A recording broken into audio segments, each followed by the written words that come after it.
नमस्कार। 6 अप्रैल सन 1773 में north water bridge Scotland की गुमनामियों में जन्मे जेम्स मिल आगे चलकर अंग्रेजी औपनिवेशिक काल के प्रमुखतम व्यक्तियों में से एक हुए। प्रारंभिक शिक्षा पूरी करने के बाद उन्होंने अपने कैरियर की शुरुआत चर्च में एक मंत्री के रूप में की और जल्द ही वे पत्रकारिता की शिक्षा लेने हेतु लंदन स्थानांतरित हो गए। एक पत्रकार के रूप में उन्होंने सेंट जेम्स क्रॉनिकल का संपादन भी किया और मक्के की खेती पर पुस्तिका भी लिखी। लेकिन आज हम जेम्स मिल को उनकी सन 1817 में प्रकाशित पुस्तक the history of British India के लिए स्मरण करते हैं। इस अकेली पुस्तक को आप उनकी विरासत भी कह सकते हैं। प्रत्येक पुस्तक की भांति इस पुस्तक की भी अपनी अलग विशेषता है। इसकी विशेषता है सटीकता, निष्पक्षता और विषय के प्रति गहरी समझ का न होना, जो कि इतिहास लेखन के मूलभूत सिद्धांत हैं। मिल की यह स्वीकारोक्ति हास्यास्पद है कि उन्होंने कभी भी अपने जीवन में भारत में कदम नहीं रखा, और ये तब और अधिक हास्यास्पद हो जाती है जब वे कहते हैं कि किसी को भी भारतीय इतिहास को लिखने के लिए भारतीयता से परिचित होने की आवश्यकता नहीं है। भारतीय सभ्यता से परिचित न होना,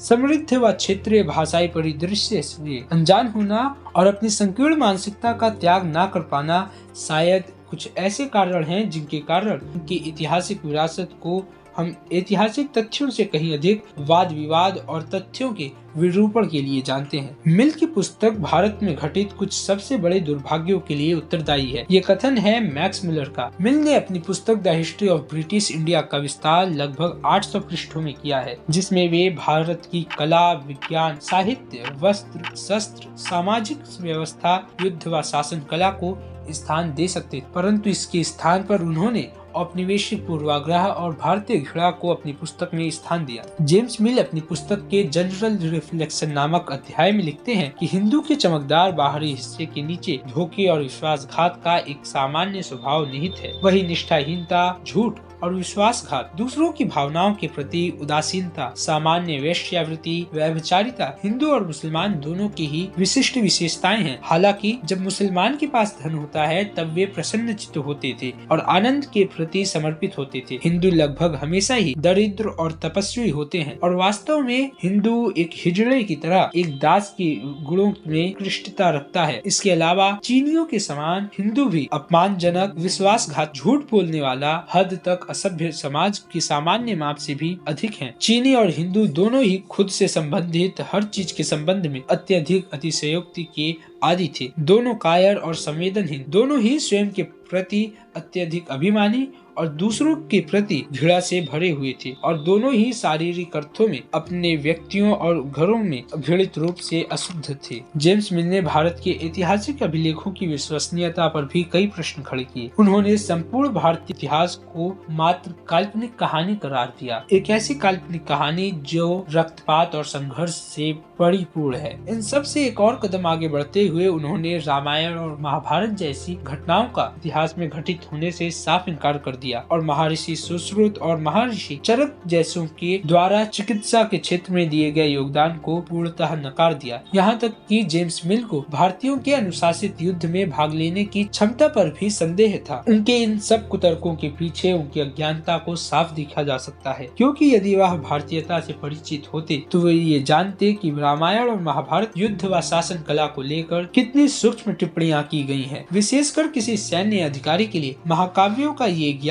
किसी कुबेर के खजाने से कम नहीं है, क्योंकि ये सभी केवल कलात्मक वर्णन मात्र नहीं है, बल्कि भारतीयों की युद्ध की रणनीति और कार्य प्रणाली गहन समझ की पुष्टि करते। जेम्स मिल अपनी पुस्तक में इस बात का भी खंडन करते हैं विदेशी आक्रमणों के पश्चात भारत की प्रगति थम सी गई। इसके उलट वह ये दावा करते हैं कि भारतीय किसी भी कालखंड में किसी भी विशेष क्षेत्र में अपने उच्च स्तर तक नहीं पहुंचे, जबकि इतिहास का चित्र इससे बिल्कुल विपरीत है, क्योंकि विश्व में सबसे प्राचीनतम व जटिल शहर के बुनियादी ढांचे, उन्नत जल निकासी प्रणाली भारत में ही देखने को मिली। जिस समय तक यूरोप में केवल अल्प विकसित भाषाई अभिव्यक्ति थी, उस समय भारतीयों को परिष्कृत लिपियों का ज्ञान था और भारतीय कवि महाकाव्यों की रचना कर रहे। जहाँ एक ओर जेम्स मिल ने भारत पर इस्लामिक आक्रमणों का न्यूनतम प्रभाव बताया, वहीं दूसरी ओर उनसे कहीं अधिक सम्मानित और कहीं अधिक विश्वसनीय लेखक माइक कॉनरेड अपनी पुस्तक the greatest murder machine in history में बताते हैं कि इस्लाम के साथ भारत की मुठभेड़ के बारे में बताते हैं। जब कोई सामूहिक हत्या के बारे में सोचता है तो हिटलर दिमाग में आ जाता है। हिटलर नहीं तो शायद तोजो स्टालिन या माओ 20वीं सदी के अधिनायकवादियों को अत्याचार की अब तक की सबसे खराब प्रजाति का श्रेय दिया गया है। हालांकि इस्लाम ने इनमें से किसी भी से अधिक लोगों की हत्या की है। संख्या व क्रूरता के मामले में वह सबसे आगे निकल जाता है। शांति के धर्म के